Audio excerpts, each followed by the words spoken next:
চৰাইদেউ জিলাৰ ঐতিহাসিক নাহৰপুখুৰী সৌপথাৰ সমীপৰ এই চাউৰক চুকত অৱস্থিত লালিংগদাপানী তথা মহাসতী জয়মতী কুঁৱৰী দ্বিতীয় পুত্ৰ লেছাই কোঁৱৰ এই লেছাই মৈদামটো ইতিমধ্যে বিভাগীয় কৰ্তৃপক্ষৰ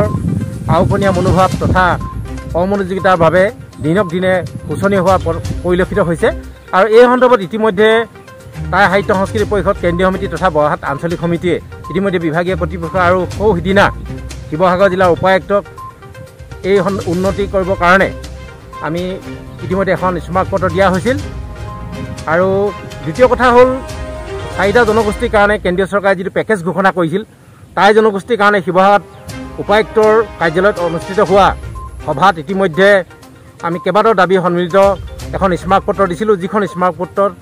আমি লেছাই কোঁৱৰলৈ যোৱা যিটো পথ পকীকৰণ,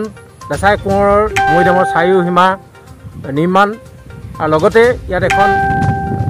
ইয়াৰ তোৰণ এখন নিৰ্মাণ কৰাৰ লগতে আৰু লেছাই কোঁৱৰৰ